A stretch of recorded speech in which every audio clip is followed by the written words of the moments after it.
Hürmetli vatandaş, bugünkü leksiyalarımızla başlayımız. Leksiya da size kaçıyoruz.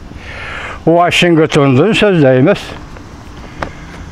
Bugünkü sağış kemançı 20. yıl 8. ayının 12. günü vatandaş. Haftaya çarşamba.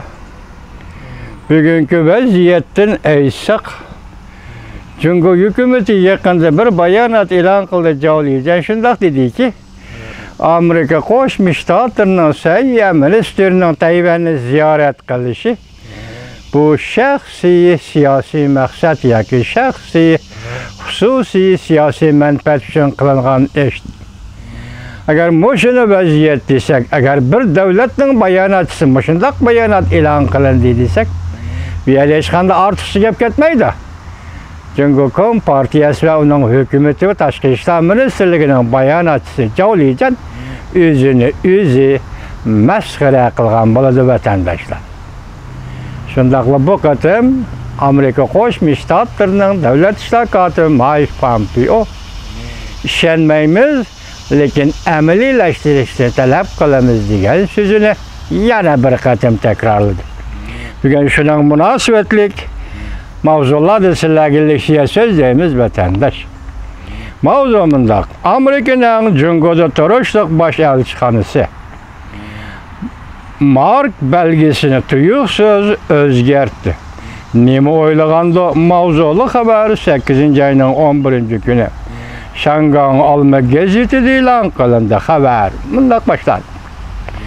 Amerika Cungo koç elişivatkan bir peytte Amerika'nın Beijing'de Toruşluk baş elçixanası yakından beri barlık Xitay tili sorularda baş elçixanasının belgesini özgertti.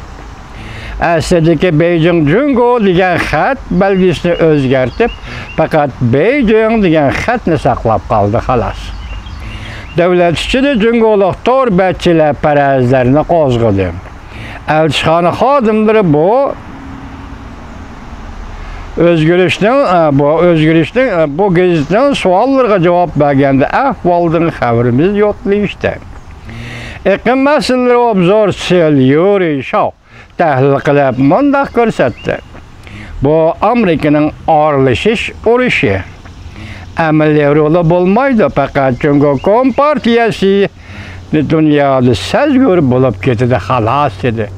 Belki bu yumuştuvatıdı, yoki aynan vaqadan kechivatıdı. Biroq Amerikaning baş elçixanası Beijing'de turishliq, Beijing Jungo degan xatdagi Jungoni elib tashlab, Beijing degan ismni qoldirib qo'ydi. Baş elçiden belgide deydi. Yana bir xabar vatandaş. Devlet işler katibi Mike Pompeo ikki qatam Tayvanni davlat deb tasvirladi. Jungoning ojizligi mavzulu xabar 8. ayının 11. gün Tayvan Merkezi Agentliği ilan kılındı xabar. Bundak başlandı. Amerika Koşmuş Ştatlarının Sayya Mülazimet Ministeri Tayvan'a ziyaretke kelgende Jungo'nun narazılığına qozg'idi. Devlet işler katibi Mike Pompeo bugün bundak ko'rsatdi. Amerika başka bir devletke Sayya Mülazimet Ministerini avatdi. Beijing buna tahdid yeskildi. Bu elbette Jungo'nun acizliğini gösterip berdi. Amerika'nın Sayya Ministeri Alikis Azar'ın Tayvan'ı ziyaret kılışga yetib kelişi, Amerika'nın yuqori darajalik bir nafar amaldorning 1979 yildan Amerika Tayvan diplomatik munosabatni uzganga qadar yoki shu kundan beri ki yuqori darajalik amaldorlarni Tayvanga avatganligi bo'lib hisoblanadi. Devlet işler katibi Mike Pompeo bugün Nevis merkezinin ziyaretini kabul kılganda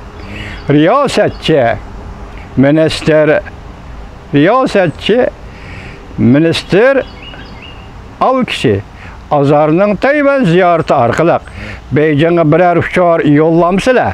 Kandak? Ya ki bu Amerika tarafından Jungo taraftan Tayvan tarafka umumi erişimi deb savol qo'yganda Devlet işler katibi Mike Pompeo az ko'riladigan bir ahvolda Tayvanni ikki qatam davlat deb tasvirladi. Davlat islohoti mundaq ko'rsatdi. Men izchil Sayya ministerni Amerika ikkinchi davlatga nemishqa avatidi ta'jiblandim. Bundaq bo'lganda ba'zilar bundan tahdid his qiladi deb o'yladim.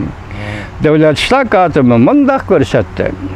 Bir nafar davlatimizning Sayya ministeri alayda vaqtda alayda yerga berib, yuqumli virusga qarshi turgan bo'lsa, g'azablangan, tahdid his qilgan bo'lsa, Jungo yoki buni davlat bexatarligi xiris qilganlik deb sezgan bo'lsa, bu ish undaqda bek ojizlik bo'lib hisoblanadi.